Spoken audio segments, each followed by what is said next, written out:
The Vietnamese community is reeling from a recent heinous crime that has shocked the nation.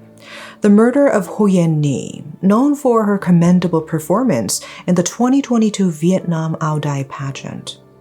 She was only 17 when she was found dead. As details unfold, a chilling picture of the events surrounding her death is becoming clear. The gruesome revelation of Nhi's death came to light after a local fisherman and his spouse encountered a horrific scene.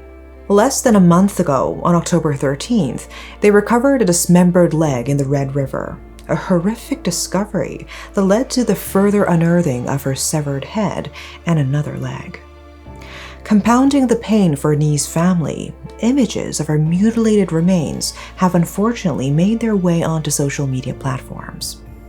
Today, let's delve into the tragic death of Ho Yen Nhi.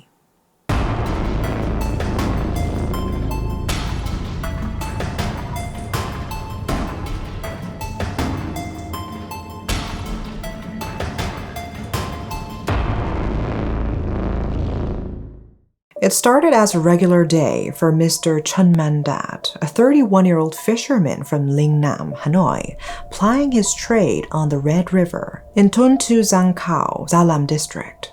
Around 12:30 p.m. on October 13th, he and his wife set out for a day's fishing on the river, just as they had countless times before. But this day was destined to be different. Shortly into their fishing, they noticed an odd object bobbing in the water about 30 meters from the shore. At first glance, it resembled a mannequin leg, but as they drew nearer, the grim reality set in. It was a real human limb. Mr. Chen, familiar with the river's capricious nature, wasn't immediately alarmed, considering it might be a tragic result of someone taking their own life. However, that notion was quickly dispelled when another fisherman nearby raised the alarm about a human head snagged on the riverbank. With the grim finds adding up, Mr. Chen recognized this wasn't an accident, but a crime. He wasted no time in alerting the police. Returning to the site at around 3:30 p.m. with his wife, Mr. Chen encountered an unusual sight. An area buzzing with flies and a patch of freshly laid cement. Digging a little deeper, moving some stones and an old blanket, they discovered a recently cemented area. Something was definitely wrong, and he immediately contacted the police again. The case quickly escalated. The director of Hanoi Police, grasping the gravity of the situation, informed the higher-ups at the Ministry of Public Security. A senior police officer and investigative head were sent to the scene without delay. Under the deputy director's guidance, the criminal police coordinated with local law enforcement and forensic teams to secure the site and start their investigation following all legal protocols. Upon breaking through the cement, they were confronted with more than just a chilling crime scene. They found the torso of the victim, shrouded in another blanket and bound with ropes. The peaceful river had given up its dark secret, and for Mr. Chun and his wife, it was a fishing trip they would never forget. The police carried out the forensic examination at the crime scene that same afternoon. They expanded their search and found several dismembered parts of a human body. An autopsy revealed that the victim was a young woman, supposedly in her early 20s, without clothes, and her body was already decomposing.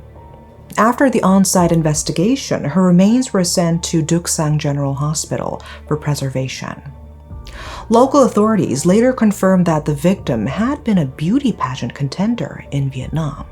The investigation pointed to Ho Yen Nhi as the victim, born in 2006 from Ba Ding, Hanoi, who had indeed been a runner-up in a beauty pageant. In a horrific turn, it was revealed that she was murdered and her body dismembered in an effort to conceal the crime.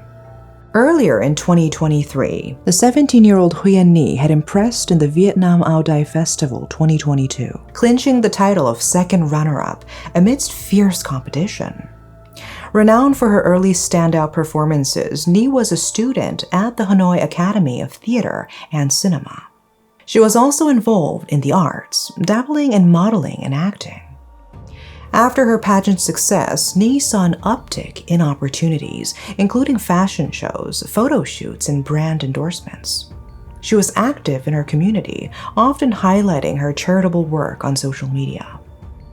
The tragedy of Nhi's passing has been compounded by a disturbing and unwelcome invasion of privacy. In an age where social media reaches into the most intimate corners of life, the family's grief has been amplified by the circulation of images depicting Nhi's decomposed body across various social media networks. Nhi's family has made the decision to cremate her remains. At her funeral, Nhi's mother spoke of her daughter who was living independently in rented housing for a few months and had been out of touch since October 11th. On October 14th, the police asked her to identify the body. One look at a photograph and the distinctive lotus tattoo on her right ankle was enough for her mother to recognize her. It wasn't until DNA confirmation that the dreadful truth was fully accepted. Her mother recounted how after the pageant, Nhi worked various jobs and lived a quiet life. The complexity of the case presented significant challenges for the criminal police agency, with the suspect's gruesome methods earning him a particularly notorious reputation. The Hanoi police were determined to crack the case and call on the support of police across all 63 provinces to recover the victim's remains. Hundreds of officers were deployed for the extensive search. Upon confirming the victim's identity, the investigative team employed a broad range of professional techniques, from forensic to chemical analysis, to pinpoint and capture the perpetrator. By 11 p.m. on October 14th, after intensive verification and investigative efforts, the joint forces of the Hanoi Police and Taiping Provincial Police located and arrested the suspect, Da Tsui Han, a 38-year-old man from Taiping Province, known to be a friend of the victim's father. Han was found in his own home, where he made a futile attempt to harm himself as the police closed in. He was promptly provided with emergency medical treatment and remains under close watch by the authorities. During a press conference on the afternoon of October 16th, Major General Nguyen Tang Tung, Deputy Director of the Hanoi Police, announced that legal proceedings had been initiated against the suspect for the murder of the 17-year-old pageant contestant. Police revealed that the suspect had developed a close relationship with the victim starting from early 2023. They had been seen together frequently, and on the day of the murder, the pair had even shared a meal before Han lured the victim into a private room where he committed the crime. The nature of their relationship, whether it was romantic or not, remains under investigation, particularly because the victim can no longer provide her account, and Han has only acknowledged a close relationship. During the investigation, Hanoi police found that the suspect had previously loaned the victim 50 million Vietnamese dong. Despite repeated demands for repayment, she had not settled the debt. On the evening of October 10th, an argument over the unpaid loan escalated during a meeting at Han's apartment. After having dinner together, the victim returned with Han to his house. It was there that the dispute intensified. In the heat of the moment, Han attacked her with a large knife, inflicting fatal stab wounds to her chest. Han then moved the victim's body from the bedroom to the bathroom, where he dismembered it with a butcher's knife. He placed the body parts into a white styrofoam box and hired a taxi to transport him and the box to the vicinity of Mio Ban. Once the taxi departed, Han carried the box to the Red River, scattering some remains in the water and burying others along the bank. To avoid detection, Han revisited the hiding spot in the early morning of October 13th and covered the remains with cement. Having concealed the evidence of his crime, Han fled to his hometown in Kien Song district of Taiping Province by bus. The suspect was previously known in his community as an individual without any criminal history. Han had relocated to Hanoi with his family for better education and employment opportunities. After marrying, he returned to his hometown briefly before moving back to Hanoi with his wife. Described as tall and good-looking, with a wife considered to be gentle, Hen's involvement in the brutal crime shocked the local community of Hong Tai. The deputy director of the Hanoi police mentioned that Hen had separated from his wife and their 3 children.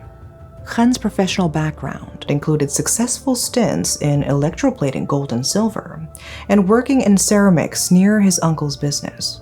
Eventually, he reduced his involvement in these trades, delegating orders to his parents, while he diversified his interests. He managed a karaoke venue, a beer club, and participated in local pastimes such as fishing and cockfighting. As the legal process unfolds and authorities work meticulously to build their case, the suspect remains in custody yet to be formally indicted. Given the nature of the crime and the evidence being gathered, it seems probable that he will encounter a range of severe charges that correspond to the gravity of the offense. Attorney Dan Fong Kung expects that the perpetrator will face severe punishment. The head of the Chin Fap Law Office forecasts that considering the preliminary investigation results, authorities will proceed with criminal charges against Han for murder according to Article 123 of the 2015 Penal Code as amended in 2017. He notes that the maximum penalties under this article can range from 12 to 20 years of imprisonment, up to life in prison or the death penalty. Mr. Kung states that if further crimes are uncovered during the murder investigation, additional charges will be filed.